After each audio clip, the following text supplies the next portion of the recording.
안녕하세요. 대표님의 세금 방송 싱크텍스 DJ 이상우 세무사입니다.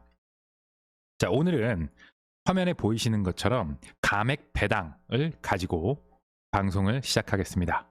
자, 그 영상 제목을 보시면 이렇게 쓰여 있습니다. 11억 자본 잉여금 세금 영원에 인출하는 방법. 거짓말 하지 말라고요. 진짜입니다. 감액 배당의 논리를 이용하면 충분히 그렇게 하실 수 있습니다. 오늘 제 방송과 함께 대표님들 보시면서 어떻게 그게 가능한지 직관적으로 이해하실 수 있도록 한번 해보겠습니다. 제가 계속 지금 제 모습을 카메라로 직접 보고 있는데요. 제 헤어스타일이 지금 굉장히 제가 신경이 쓰이네요. 제가 오늘 유튜브 촬영한다고 미용실을 다녀왔습니다. 그래서 말씀드렸죠. 오늘 촬영이 있다 했더니 이제 미용사분께서 약간 공격적으로 이렇게 막 잘해주시려고 이렇게 해주셨어요. 근데 보시면 제 머리가 이렇게 보이실지 제가 좀 확대를 한번 해볼게요. 저희가 이제 세금 방송이다 보니까 편하게 보시면 이렇게 머리에 길이 났어요. 고속도로가 나서 저도 아까부터 계속 굉장히 신경이 쓰입니다. 다시 이제 이 원위치로 돌아오고 계속 눈에 가서 방송을 한번 잘 할 수 있을지 모르겠습니다. 자, 저는 이상우 세무사입니다. 세무법인 해안의 대표 세무사입니다. 저는 세무사, 회계사, 컨설턴트 분들에게 관련 세법 강의를 활발히 진행하고 있습니다. 주로 가업 승계, 가지급금, 차명주식 또는 잉여금 인출 분야에 대해서 강의를 하고 있고요. 실제 이런 가업 승계라든지 이런 프로젝트들은 실제 실행도 하고 있습니다. 자, 감액배당 바로 들어가겠습니다. 감액배당이 무엇이냐라고 한 줄로 물어보면 제가 이렇게 말씀드릴 수 있습니다. 기업의 자본 잉여금을 배당받는 것입니다. 이게 감액배당. 자, 자본 잉여금을 감액배당 받는 것. 그게 도대체 무슨 말이냐? 나는 들어본 적이 없다. 그래서 제가 이렇게 근거법을 가져왔습니다. 첫째, 근거법 첫째입니다. 펜이 너무 두껍네요. 근거법의 첫째, 상법입니다. 상법에 근거한 배당입니다. 상법 461조의 2 준비금의 감소 편을 보면 회사는 적립된 자본 준비금을 감액할 수 있다입니다. 여기 보시면 감액이라는 단어가 보이실 겁니다. 주주가 그 자본 준비금을 가져갔으면 이건 당연히 이제 배당이라고 하죠. 저희가 통상 대표님께서 그 이익 잉여금을 가져가면 배당입니다. 이익 배당입니다. 라고 하고 자본 준비금을 감액해서 가져가면 감액 배당이다. 이렇게 이야기하는 겁니다. 다만 감액 배당은 하실 수 있는 기업과 이런 어떤 컨디션에 따라서 좀 다르세요. 그렇기 때문에 아직 감액 배당이라는 용어가 대표님들께서는 익숙하지 않으신 게 정상입니다. 자, 근거법 두 번째입니다. 자, 상법에서 이렇게 가능하다고 정해놨습니다. 가능하다고 정해놨고, 자, 그럼 이걸 바로 소득세법이 받습니다. 소득세법이 받아서 소득세법 시행령 26조의 3. 자, 배당 소득의 범위라는 조항입니다. 자, 자본 준비금을 감액하여 받은 배당은 이게 어떤 배당이죠? 우리가 이 위에서 말한 요거죠, 요거. 얘는 배당 소득에 포함하지 아니한다 라고 써 있고요. 이 법령을 제가 좀 요약을 했습니다. 실제 법령을 보여드리면 너무 이제 디테일하죠. 저희 대표님들이 법령 분석까지 하실 건 아니기 때문에 제가 요약을 해놓은 거고요. 자, 근거법 3, 법인세법 18조입니다. 평가 이익 등의 입금 불산입. 입금 불산입이라는 건 뭔가 좋은 것 같죠. 입금에 넣지 않겠다, 이익으로 보지 않겠다라는 겁니다. 자, 상법에 따라 자본준비금을 감액하여 받는 배당, 이것도 마찬가지로 이 1번 예를 얘기하고 있죠. 이 상법 예, 이걸로 받는 배당은 입금에 넣지 않을게, 법인세는 이렇게 정의하고 있고 소득세는 배당 소득에 포함하지 않을게, 이렇게 말을 하고 있습니다. 하지만 한 발 더 나가서 제가 이렇게 써놓으면 또 이제 대표님들, 또 우리 대표님 중에 의심 많은 대표님들도 계시다고, 그럼 제가 바로 이렇게 보여드립니다. 이 법령을 네가 맘대로 써놓은 게 아니냐 할까봐, 네, 이 법령 조항을 조금 더 보고 싶은 대표님들은, 대표님들 중에서도 디테일한 대표님들이 있죠. 자, 이렇게 네이버를 키시고 이렇게 국가법령정보센터라고 치시면 됩니다. 치면 이런 사이트가 나오고요. 화면 한번 확대 한번 해보겠습니다. 네, 화면 확대하면 이런 사이트가 나옵니다. 국가법령정보센터. 이게 법제처에서 운영하는 사이트고요. 아마 우리나라의 모든 법들이 다 들어가 있습니다. 여기서 들어가시고 여기서 뭐 한번 눌러볼까요? 이게 좀 작게 나와서 여기 있네요. 법제처 국가법령정보센터. 여기서 상법 치시고 해당 조문 입력하시고 소득세법 또는 법인세법을 여기서 치시고 조회를 한번 해보시면 됩니다. 대표님. 또 공부 좋아하시는 대표님들 계셔서 이렇게 알려드리고, 그걸 보고 여기로 다시 오시면 제가 말씀드린 대로 이렇게 근거법들에 정해져 있다. 자, 이 근거법을 다시 한번 제가 쉽게 요약을 해보겠습니다. 자, 상법은 뭐죠? 저희 회사 법인에 적용되는 그런 법률입니다. 법인이 어떻게 할 때는 뭐 어떻게 해라 라고 주로 규정하고 있고요. 자, 법인은 그 적립된 자본 준비금을 감액할 수 있다고 상법에서 말했고, 자, 그럼 주주는 이 감액한 것을 받겠죠. 이걸 저희가 감액 배당이라고 하고, 자, 이걸 받은 주주는 소득세법에 따라 그 영향을 받죠. 소득세법을 보니까 이 자본준비금을 감액해서 받은 배당은 배당 소득에 포함되지 않는다. 그러니까 소득 과세되지 않는다는 말입니다. 자, 법인 주주 같은 경우에는 마찬가지로 이 감액 배당은 상법에 따라 자본준비금을 감액하여 받는 배당, 이거는 입금불산임을 하겠다. 법인은 표현이 다르지만 결국은 입금으로 안 보겠다. 소득세법 용어는 소득으로 안 보겠다. 같은 말입니다. 근데 단지 주어가 다르기 때문에. 자, 감액 배당은 이렇게 근거가 돼 있고 이걸 받은 주주들은 어쨌건 소득에 포함하지 않는다라는 게 감액 배당입니다. 뭔가 법적 근거는 제가 한번 이야기를 드렸습니다. 제가 그 표제에서 말씀한 왜 세금이 0이 나올까? 일단 근거법을 보여드렸고요. 근거법을 보여드렸고, 자, 그럼 여기서 약간 용어 설명을 조금 더 드릴게요. 자, 자본준비금을 감액해서 받는 배당? 자, 자본준비금이 뭐야? 이세무사, 이건 뭐죠? 그래, 이 페이지는 뭘까요? 이세무사, 자본준비금이 뭐야? 자본준비금이 뭐야? 자본준비금은 대표님 다른 말로 자본잉여금이라고 합니다. 이 자본잉여금이 뭐냐면 자본거래에서 발생한 잉여금이다. 자본거래.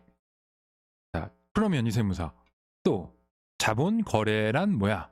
자본거래란 투자자, 법인 입장에서 법인이 법인의 투자자와 하는 그 거래를 자본거래라고 합니다. 법인이 투자자랑 어떤 거래를 할까요? 법인 입장에서 심플하죠.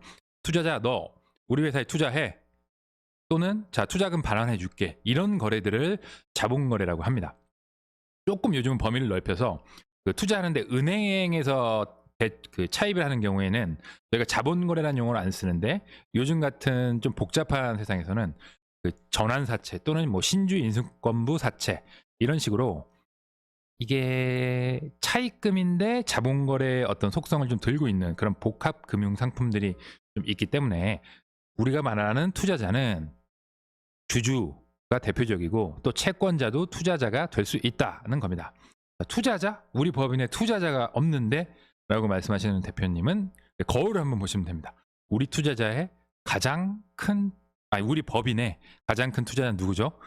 그 거울에 보이시는 그분입니다. 그분께서 처음에 출자를 해서 법인을 설립하셨고, 회사가 돈이 없다 시니까 유상증자를 해서 자본금도 증자시키셨고, 회사가 또 돈이 없다고 했을 때는 가수금 형태로 넣었다가 출자 전환 형태로 다시 주식으로 바꾸기도 하셨던 분, 그분이 바로 투자자다.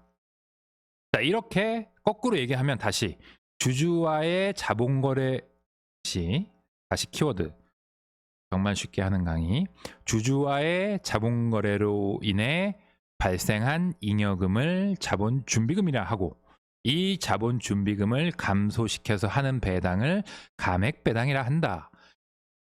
자, 쉽죠? 참 쉽습니다.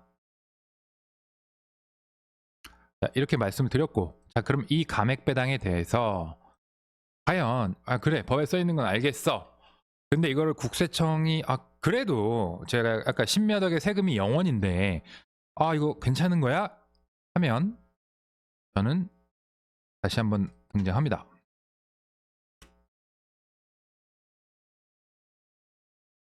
제가 괜찮으니까 일단 방송을 하고 있는 거고. 자, 제가 따옵니다.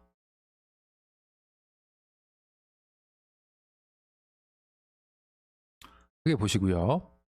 자, 서면소득 2016-6178 2017년도에 나온 예규입니다. 자, 제목 보겠습니다. 자, 자본준비금 감액 배당 시 그 의제 배당, 아까 말씀드린 이걸 주주가 받았으니까 배당 과세하지 않을지를 적용할지 여부. 참 세법 말 어렵죠. 제외 적용 여부. 이렇게 소득으로 볼래 안 볼래 이걸 국세청에 누군가 물어본 겁니다. 물어봤죠. 그러니까 국세청이 답변이 요약이 여기 있네요. 같이 읽어보겠습니다. 이익잉여금이 있는 내국법인이 자본준비금을 감액한 금액을 주총 결의에 따라 배당하는 경우에 당의 내국법인의 주주는 그 결의에 따라 자본준비금을 감액한 금액을 배당받은 것으로 본다. 배당받은 것으로 보는 것이고,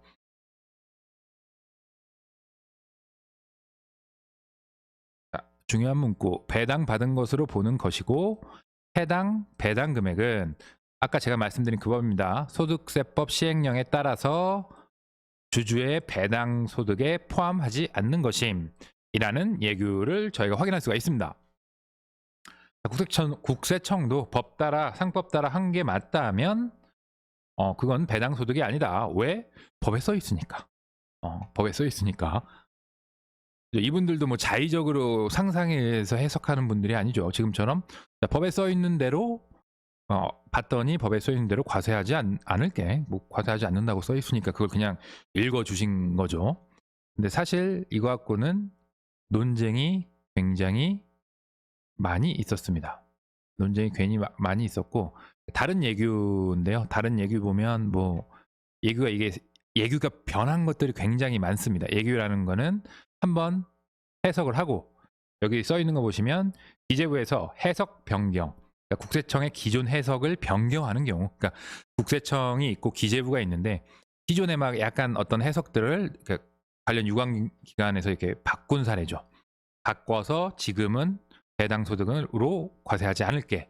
뭐 이렇게 이제 된 거죠. 이제 기존 게 삭제됐다는 거고, 삭제돼서 제가 아까 말씀드린 그 예규가 이제는 남았다는 겁니다. 예규 볼 때 주의하셔야 될 게, 지금처럼 뭐 다툼이 있으면 옛날 거는 A 이렇게 답했는데 갑설, 나중에 따져보고 막 다툰 다음에 다시 을설로 바뀌는 경우도 있습니다. 그래서 지금처럼 기존 A로 얘기했던 것들이 삭제가 되고 뭐 이런 경우가 있죠. 그러니까 예규 볼 때는 주의하셔야 되고, 이 감액 배당도 법에 써 있다고 해서 결코 이제 아차 하시면 큰일 나죠. 상법에 뭔가 써 있다는 것도, 그걸 했는데 적법하게 세금이 안 나오면 기분이 안 좋으신 분들이 있기 때문에 굉장히 철저하고 탄탄하게 진행하셔야 된다. 감액 배당을 하실 계획이 있는 대표님들께서는 유의하시기 바랍니다. 자, 제가 조금 더 쉽게 말씀을 드릴게요. 사례 하나 말씀드릴게요. 칠판을 꺼내겠습니다.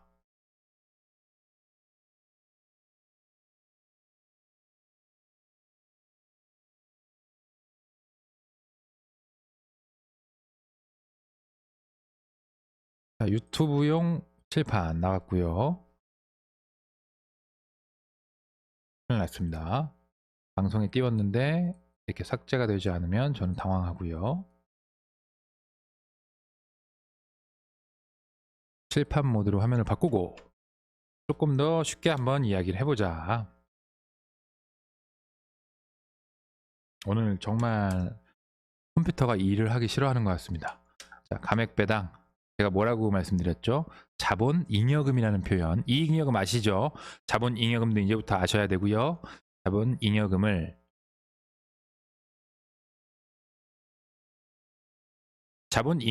감액하여 받는 배당, 근거법, 상법, 소득세법 설명드렸습니다. 당연히 특징이 뭐죠? 특징이 띡띡 소득세가 과세되지 않음. 자, 소득세가 과세되지 않는다. 소득세법 보셨고요. 자, 이게 도대체 어떤 말이야? 그러면 자본잉여금이 어떻게 하면 나오는 거야, 이 세무사? 이렇게 물어보시는 대표님들을 위해서 제가 조금 더 자세하게 설명드리겠습니다. 자, 이 정도 방송 보시는 대표님이면 재무제표는 기본적으로 각은 잡으셔야 되고, 혹시나 아직 재무제표가 낯설다, 자산, 부채, 자본이 조금 낯설다 하시는 대표님들은 텍스마인드 강의 있습니다. 왕초보 대표님들의 텍스마인드 강의에서 재무제표 편을 한번 참고하시기 바랍니다. 그 재무제표 중에 재무상태표를 보면 자본이라는 항목이 있고요. 크게 자본금과 자본잉여금 점점점 기타가 있고 이익 이렇게 자본 항목이 나눠 있는 거를 이제 보실 수가 있습니다. 이렇게 자본 항목이 나눠 있는 걸 보실 수가 있고, 자, 그 재무제표에 보면 이렇게 됩니다. 예를 들어 대표님께서 1억을 주고 법인을 설립합니다. 그러면 바로 이렇게 됩니다. 1억이다. 자, 이렇게 되고요. 그런데 만약에 그 대표님께서 이렇게 하면서 이렇게 오퍼레이팅을 잘 하고 있었는데 추가로 자본금이 더 필요해. 그런데 외부에서 누군가 그래, 내가 그 필요한 돈 더 넣어줄게 라고 했다고 가정하겠습니다. 자, 그럼 대표님이 지금 1억 정도 넣어서 잘 해오고 있는데 누군가 들어올 때 이걸 대표님과 같은 조건으로 들어오게 하자니 그 대표님이 당연히 손해죠. 왜냐하면 그 몇 년 동안 대표님은 이 기업을 성장시키기 위해서 시간과 돈과 수많은 아이디어를 거기다 투입을 하셨기 때문에 나중에 들어오는 주주가 대표님과 같은 조건으로 들어오는 건 불리하죠. 예를 들어 이 1억이 쉽게 100주라고 했을 때, 대표님은 이 1억 100주라고 했을 때 너무 많다. 만주라고 할게요. 만주. 이 회사는 주당 10,000원짜리 만주가 있는 겁니다. 주당 1만원. 이 총 1만주. 만원 곱하기 만주죠. 하면 1억이 됩니다. 이 상태로 대표님 하셨는데 누군가 추가 돈을 넣겠다고 합니다. 추가 돈을 넣는데 대표님과 같은 조건을 줄 수 없다는 겁니다. 당연히 주당 난 10,000원 갖고 못하겠어. 나는 주당 새로 너에게 주당 2만원에 주식도 나 조금만 줄 거야. 이럴 수 있다는 거지. 이렇게 신주 발행 조건을 해서 투자자들에게 주식을 배부할 수도 있습니다.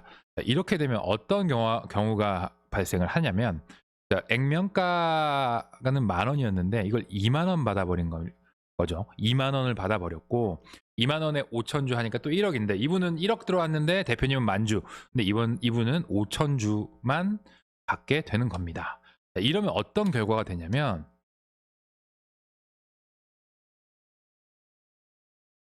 기존 대표님 자본이 1억이고 신규 투자자는 아까 5,000주만 줬어요. 5,000주 액면가 얼마죠? 10,000원이었으니까 하고,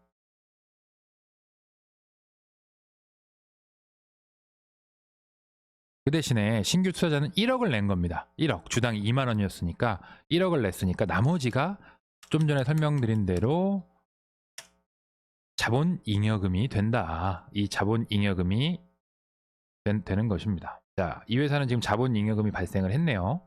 자본잉여금이 발생했으니까 만약에 이 자본잉여금, 오늘 컴퓨터 상태가, 저도 약간 메롱이고 컴퓨터도 메롱이고, 이 자본잉여금 5천만 원을 감액 배당할 수 있다는 거지 이제. 자, 그러면 이 감액 배당 어떻게 받냐면, 지금 여기 주주가 이거 표시가 애매하네요. 대표님이 66%고요. 신규 투자자가 쓸게요. 대표님, 여기 주주 구성이 어떻게 되냐면,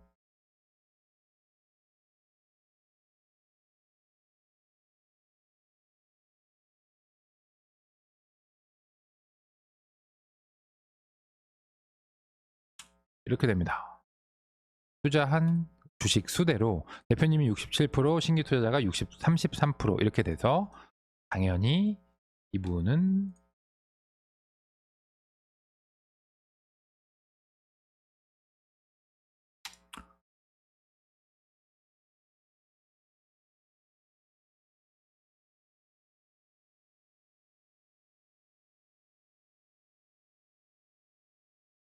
이렇게 날아가는 겁니다. 이렇게 대표님이랑 신규 투자자가 사이좋게 이렇게 나눠 가지시면 되는 거고요. 세금 얼마라고 했죠? 세금? 중요한 건 우리 대표님께 중요한 건 요 돈이 아니다. 인출금, 배당 금액, 세금, 대표님이 중요한 건 세금이고 세금은 둘 다 제로다는 겁니다. 이게 감액 배당 로직이고요. 이게 만약에 11억이 있으면 이 자리에 11억이 있으면 있어봐야 세금은 제로다. 왜? 소득세법에 그렇게 써 있으니까. 세금 제로다. 이 경우에 유의하셔야 될 게 있는데 소득세는 제로가 맞습니다. 그러나 어떤 논란이 있을 수 있냐면 증여의 논란이 있을 수는 있습니다. 증여의 논란. 당연히 뭔가 세금이 안 나오면 증여 같아. 이제 그쵸. 우리나라는 뭔가 세금이 안 나오면 증여 같고 증여세법은 포괄주의라는 개념이 있어서 그거를 뭐 증여로 포괄해서 좀 볼게 이러고 싶은 마인드도 있죠. 자, 그것을 주의하셔서 항상 이 감액배당을 실행을 하셔야 되고요. 저 같은 경우 이런 경우가 있습니다. 처음에 이제 감액배당 기본 숫자들은 이해가 되셨을 건데 제가 한 케이스는 이런 케이스였습니다. 그냥 말로 설명을 드릴게요. 안 치우고 말로 설명을 드릴게요. 그런 경우였습니다. 제가 그 업체를 갔는데 그 업체에서 한 5년 정도 전이죠. 기술보증기금에서 투자를 받은 적이 있습니다. 기술보증기금을 줄여서 저희가 기보라고 하고요. 기보에서는 이렇게 어느 정도 기술적으로 좀 우수한 회사들이 있으면 단지 돈을 빌려주기도 하죠. 빌려주기도 하는데 직접 주주로 참여하기도 합니다. 기보에서. 왜냐하면 기보 입장에서도 우수 기업, 우수 기술을 가진 기업들에게 이렇게 주주 형태로 참여해서 나중에 이걸 상환할 때는 더 큰 어떤 이익을 보고 싶다는 거죠. 투자 이익을 보고 싶다는 거지. 돈을 빌려줘서 단지 이런 대여금 소득 말고 투자해서 그 가치를 상승시켜서 받고 싶다는 거죠. 그래서 기보가 그 회사에 투자를 했었습니다. 5, 6년 정도 전에 투자를 했었고 그때 조건이 어떤 조건이었냐면 기보가 지금처럼 이 회사에 30억인가를 투자를 했는데 일정 부분을 투자를 했는데 이 조건이 나중에 이 주식이 일정 금액으로 다시 가져갈 수 있는 상환우선주 형태로 들어왔어요. 상환우선주 형태로 해서 지금 투자금보다 플러스 몇 배, 뭐 자세한 거는 그 회사 디테일 조건이니까 몇 배로 해서 나중에 몇 년 뒤에 가져나갈 거야 라고 기보가 들어왔습니다. 당연히 액면가보다 그렇게 되면은 높은 가액으로 기보는 들어오고요. 그때 이 자본잉여금이 발생하게 됩니다. 뭐라 그랬죠? 자본잉여금 언제 발생한다? 이 투자자가 생겼을 때. 투자자는 지금 제가 말씀드린 사례처럼 기술보증기금 같은 외부 제3자 기관도 있고 대표님이 어떻게 보면 제일 큰 투자자다 하는 겁니다. 자, 이렇게 기보에서 상환 우선주로 들어왔고 실제로 몇 년 후에 목적을 달성하고 약속된 금액을 받고 이전 우선주죠. 우선주를 소각해서 나갔습니다. 나갔고 이 과정에서 발생한 어떤 그런 주식 발행 초과금을 그 회사 상태에서 감액 배당을 실행했습니다. 그때 그 금액이 실행금액 한 11억 정도 되고 그 주주 구성이 아버지랑 당시에 아들, 그다음에 배우자 이렇게 해가지고 3인 주주였을 겁니다. 3인 주주가 지분율대로 균등하게 가져갔고 당연히 세금은 나오지 않습니다. 왜냐하면 소득세법에 따라서 규정된 대로 세금 계산을 한 거죠. 법대로 계산했더니 과세하지 아니한 겁니다. 자, 지금 같은 사례에서 보면 이 감액 배당을 활용하면 유리하게 법인에 있는 어떤 잉여금을 인출할 수 있습니다. 자본임 잉여금이라는 개념이 이익 잉여금보다 대표님들께 좀 많이 아직 어색하실 거예요. 그리고 이건 어렵습니다. 상환우선주니 뭐 감액 배당이니 이런 이야기를 하면 이건 컨설팅 이런 세법 중에서도 굉장히 고난이 됩니다. 제가 이 강의를 하다 보면 컨설턴트 분들은 물론이고 그 세무사 회계사님들도 제 강의를 듣는데 일단 이분들이 세법을 벗어나면 힘들어해. 뭐 상법 나오고 거기에 종류주식 나와서 전환주가 나왔는데 이걸 해석에 의해서 어떻게 코퍼레이팅을 해야 되고 조금 더 나가서 포괄 증여까지 생각을 하려면 모든 분들도 어려워하십니다. 왜냐하면 자주 나오는 그런 법들이 아니기 때문에 어려운 법들이죠. 그분들에게 생소한 것이 어렵기 때문에 또 그분들도 강의를 들으시는 거죠. 감액배당 강의를 듣고 나서 실제로 이제 본인들 컨설팅에 사용을 하시죠. 그러니까 대표님들도 혹시나 저희 회사에서 이렇게 감액 배당을 준비하고 계신다면은 또 하나 주의하셔야 될 게 또 있습니다. 제가 그 세법은 건설과 굉장히 비슷하다는 말씀 많이 드립니다. 건설이 어떻게 되죠? 어떻게 하기 전에 기획을 하고 설계도를 가장 먼저 그리죠. 설계도가 있으면 그에 따라 어떤 뭐 공법, A 공법으로 이 건물을 설계도대로 지으면 되겠다. 까지는 삼성물산이든 아니면 지방의 뭐 땡땡땡 부실 뭐 건설 이든 똑같습니다. 여기까지 뭐 설계도 입수할 수 있겠죠. 건축사 사무소에서 해주니까 시공법도 시중에 나와 있다면 할 수 있겠죠. 근데 실제 시공을 누가 하느냐는 굉장히 중요합니다. 그 단계에서 어떤 신중을 다할 수 있느냐 검토할 게 굉장히 많은데 이렇게 제가 지금 간단하게 항상 강의 영상을 촬영하면서 우려스러운 부분은 저는 대표님들께 직관적이고 쉽게 말씀드리려고 되게 간단하게 말씀을 드리는데 이걸 그렇다고 간단하게 실행을 하시면 세금이 나옵니다. 그래서 저는 항상 주의를 드립니다.